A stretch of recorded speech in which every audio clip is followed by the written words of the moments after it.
When I was doing personal training with women, they would come to me and say, Lisa, I'm fat. I'm just so fat.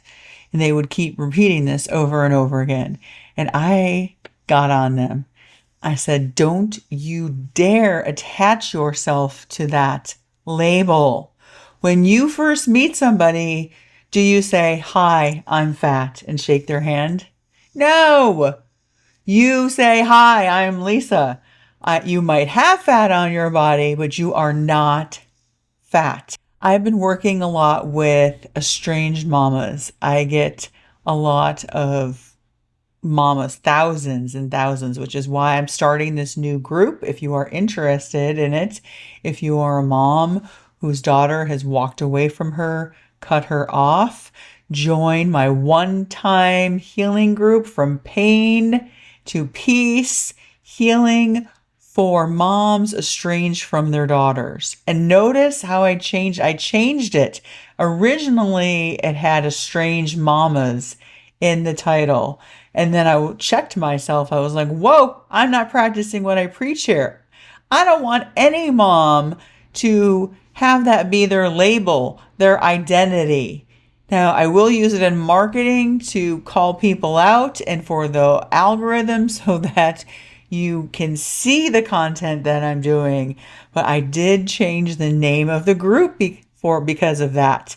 Because you are a mom who is experiencing her daughter estranged from her, experiencing her daughter cutting her off, experiencing her daughter doing whatever it is she's doing. So that's what we're talking about today. Do not become your label. Don't you dare become that label. That is not your identity. You are a child of God. You have a daughter of the King. You remember that. Stay tuned.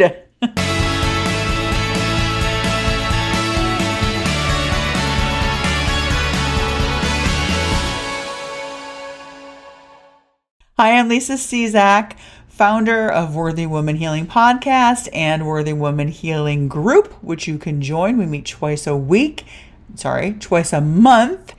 And I help women master their mind and emotions so that they have peace and clarity on next steps to take in their life. This would be a great group for you if you are a mom whose daughter has cut her off, gone no contact, or has become estranged from you. This would be a great way for you to master your mind, which I know is reeling, master your emotions, which can feel out of control because your baby isn't talking to you. And then you can have peace and clarity on next steps to take with all of this. So that's my ongoing Worthy Woman Healing group that you can join. I also have a one-time only healing group just for you mamas who are experiencing estrangement from your daughter. It's a one-time thing. If you want to join that, click the link below. Because in that group, we're going to really focus on giving you the tools that you need so that you can have peace and clarity quickly. This isn't talk therapy. Many of you are in counseling and therapy already. The last thing you need to do is talk more about this. This specifically will give you the tools that you need to get yourself to a place of peace and neutrality. Imagine feeling neutral, not numb. That's not what I'm talking about. I'm talking about neutrality so that you know the next steps that you need to take in your own healing, in your own life, regardless of what your daughter does or doesn't do. So click the link below for that. And so today's episode, again, like I told you in the beginning, I had to check myself because you don't want to become your label, right? When you meet someone for the first time, you say, hi, I'm an estranged mom. No, you don't say that. You say, hi, I'm Lisa, or whatever your name is, right? So we have to be careful not to become our label, just like I talked about with my clients, my personal training clients, right? They can't be going around saying I'm fat. Drop in comments, say me. if you walk around saying, I'm fat, or I'm an estranged mom, or maybe you're going through a health issue. So my brother actually is going through stage 4 breast cancer. This is also kind of a shout out to men. You can get breast cancer too. This was shocking to everyone in my family. So it's something that you want to check, actually. Men need to be checking for lumps and unusual things happening in their breasts. And anyways, you see, I get distracted. I just did an episode on distraction is actually direction. So maybe God is wanting me to actually save a life and tell a man out there, hey, check for lumps because men can get this too. My point being is that we went out to see him because he got baptized. I'm so proud of him with his son. And he told me, he said, I don't have cancer. I was like, what? He's in denial. What's happening here? What it was is he was saying, he said, I don't want to identify as a cancer patient. That is not who I am. That's not who I want to be. Right? When he meets someone for the first time, he doesn't say, hi, I'm Jerry. I'm a cancer patient. He says, I am experiencing an unusual disturbance in my body. I was blown away by this. I love this so much. He refuses to become his diagnosis. He refuses to become his label. I see this so much now, especially in younger generations than me. I hear them say all the time, I have anxiety. I'm just anxious. I'm anxious. I'm anxious. Anxiety is like the new buzzword, right? I'm anxious. I'm anxious. And I say to them, when you meet someone, do you walk up and say, hi, I'm anxious? No, you say, hi, whatever your name is. And so they are becoming their label. And it's so sad to me. If you haven't seen my podcast from when I was the potty mouth preacher, it's the same channel. We just changed the name. The very first episode is I am. And it's the very first thing that I have all of my worthy women do is claim their I am. Because you get to decide who you are, like who you want to be. Who does God say you are? God doesn't look at you and say, you're an estranged mama. You are anxious. You are a cancer patient. No, God is saying, you are my child. You are a daughter of the King. That's what God is saying. So God is the truth. So we listen to God, not the lies that we're telling ourselves in our head. So go back and watch the very first episode of my podcast. Maybe I'll even redo it. I can just brief you right now. You take a sticky note, whatever comes to mind. I am. That is what you write. But Lisa, I'm not that right now. I'm not healthy right now. Well, that's something that you have to train your mind. If you keep seeing positive messages, if you put these sticky notes everywhere, you'll see positive messages coming at you. Our brains can't focus on positive and negative at the same time. So you trick your brain into believing this positive, and suddenly you will become a healthy person. Suddenly you're going to be eating healthy, going to bed on time, drinking half your body weight in water. You're going to be exercising, doing physical things that you never thought you do. And one day you're going to look in the mirror and go, oh my gosh, I'm healthy. So this is so important. Do not become your label. So when I first started off my career after I got out of college, before I even got out of college, actually, I was an addictions counselor, and we had to go through all the different parts of the center that I worked at because I had to intern there. And I would actually get in trouble because in staff meetings or just when people would talk about patients, which that's another word, that's another hot button word for me. You are not a patient, you are a person. I don't like that. And they'd say, yeah, the schizophrenic patient over there or the bipolar patient over there. And I was young too, right? I'm like, I don't know, 22, 23 maybe, if even that. And there I am with the PhDs, and I'm saying, actually, can we refer to people as this, the person, their name, or if we can't say their name, the woman in room 3 who's experiencing schizophrenic, who's experiencing alcoholism, right? I didn't like that. I do not like that. I like Alcoholics Anonymous. I like AA and the program and everything. There are some things about it that I don't like, though, because like in the meetings, you're like, hi, I'm Lisa, I'm an alcoholic. That makes my skin crawl. And I used to get in trouble when I would facilitate the meetings because I'd say, no, we are not going to identify as our label. Now, I'm not saying deny it. That's not what I'm saying. Like, you're not denying the fact that you're experiencing an addiction. You are saying, hi, I'm Lisa, I'm experiencing alcoholism, or I'm recovering from alcoholism. That's much different than saying, hi, I'm Lisa, I'm an alcoholic. So it's the same thing with this whole estrangement epidemic, right? The fact that we're saying, hi, I'm an estranged mom, or maybe the kids are saying, hi, I'm an estranged kid. Well, the devil loves that. The devil wants to drive home to the kids, you don't talk to your mom. Your mom's not worthy of you, right? You are dishonoring your mom, or she's dishonoring you, and you're showing her. And the devil absolutely wants us to become those labels, become the things that we are struggling with.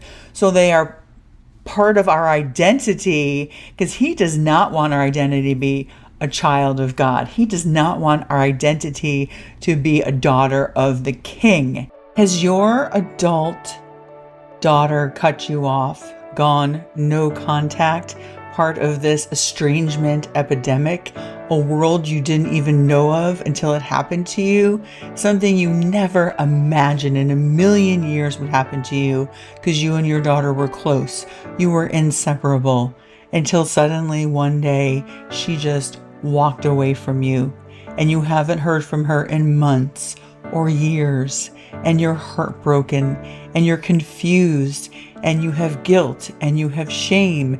Maybe you haven't even told anybody because you're too embarrassed. If this sounds like you, Mama, and you are desperate for some peace, I know you're desperate to reconcile with your daughter. And this will never happen until you get to a place of peace and neutrality about what she did, what happened, and what has gone on since then. I have a new group. It is called From Pain to Peace, Healing for Moms Estranged from Their Daughters. And in this group, you are going to become crystal clear on how to live your life, even if your daughter never comes back to you. I know you don't want to hear that right now. You are also going to uncover ways that you might actually be sabotaging reconciliation. And lastly, you're going to leave this session with peace and clarity on next steps to take in your life, regardless of your child's choices, regardless of what happens with them. Because I know you want more than anything to reconcile. What you want more than anything, though, before that can happen, is peace in your heart, in the waiting. Click the link below. This is a one-time session, and maybe we'll continue on with it. We'll see. But for now, I'm only offering it one time, and there's limited spots available. I'm only opening this up to 15 women, 15 mamas. So hurry up and click the link below, and we will see you and get you from pain to peace during this estrangement period. You are worth it.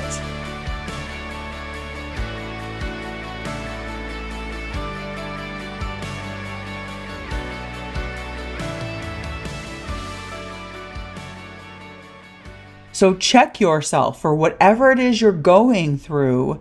Even if I'm feeling sick, I won't say, hey, I can't come in today. I am sick. I will say, I'm experiencing a cold, or, my body is experiencing an unusual disturbance. Like my brother puts it. I just love that so much. Or if you are going through stuff, if you're a daughter who has walked away from her mom, I'm a daughter who is experiencing estrangement from my mom.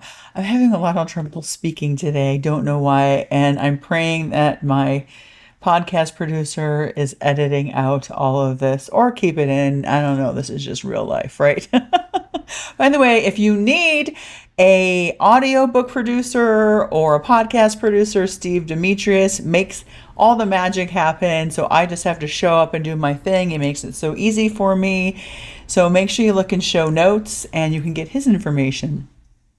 So remember, I'm going to ask you this right now. Drop in comments when I say, who are you? If somebody asks you, who are you? What would you put? Would you put your label? Would you put your diagnosis? I go so far to, when I go to counseling or any kind of therapy, any kind of treatment like that, I don't even go to somebody who will put a diagnosis down. I purposely go to, like, insurance won't pay for it. The whole idea behind a diagnosis is insurance, right? But I don't want that in writing in a chart somewhere. I don't. And I will even get on doctors. I'm like, you can put a code down if you want. Do not put those words down in my chart. Don't curse me in that way. Don't put that in writing, and don't put that out there, because that's what the devil wants. So put in comments. I am. What's the first thing that comes to mind? Even if you don't really feel like that, your I am is something that you actually desire to be. It's something, it's like a vision. And I will tell you the secret to the I am is that it always has to do with a feeling. Because if I said to you, what's your I am? And you said, I am winning the lottery. Okay, why do you, because you have to add this part too. Why do you want to win the lottery? Well, because I don't have to go to work every day. Well, what would that do for you if you don't have to go to work every day? Well, because then I could just pay my bills, and I could spend time with my husband and my kids, and I could travel. Okay, and why do you want to do those things? And you get down to the root of it. And I've done this exercise many times with people, and it's a feeling, right? I would feel free. I'd have freedom to spend as much time as I want with my husband, spend as much time as I want with my kids. And this is actually what you're after, is the feeling. And you can have that feeling before you win the lottery. You can feel free. You can have freedom and feel free before you're actually free. Viktor Frankl taught us that in the concentration camps. He was up here, right? And he realized nobody can control his mind. Nobody can control how he feels. Which actually leads me to my morning meditation, which I can give you for free right now. And this is all about you deciding how you want to feel every single day. So no matter what's going on in your life, no matter if your daughter has walked away from you, if, you aren't in this job that you want to be in, if you are experiencing a health crisis, you can still decide how you want to feel every single day. So let's drop the link for the morning meditation in here also. I'm throwing a lot of links at you today. My main goal is I want people to be at peace. And God says He will give us peace beyond our understanding. And that is what I want to help you achieve, so that, like I said, it doesn't matter your labels, your diagnosis, whatever it is. You can have peace no matter what. And that is my specialty. Me and Jesus, like this. He's the Prince of Peace. He guides us in our sessions. And this one-time group that I have coming up, peace is inevitable. I don't care if your daughter just walked away from you and you're reeling and you've been blindsided and you're reeling with questions and confusion, and she's completely shut you out and you don't know what's going on. And before you go and do crazy things and become a stalker or rage or go and actually start drinking on a binge, right? Whatever it is, like, figure out how to get yourself quickly to a place of peace, which is what I'm going to help you with in this one-time group. And it's what I help you with the Worthy Woman Healing Group twice a month. That's what we work on. They come in a hot mess. They come in and they're all in their head and right? And every single session they leave at peace. I have testimonials about this. I could have them come in right now. There has never been a time where someone has come into any of the groups that I do and not left with a feeling of peace and clarity. They came in confused, overwhelmed, alone, shame, questions, reeling in their head, ruminating in their head. And they left, feeling at peace in that 1 hour session. That's it. And it's quick. The technique that I teach you, the healing technique that helps you master your mind and emotions, is quick. I covered a lot in this episode. I'm not even sure what to name this episode. I got a lot in my mind that I'm trying to share with all of you. Okay, then. You remember, you are worth it.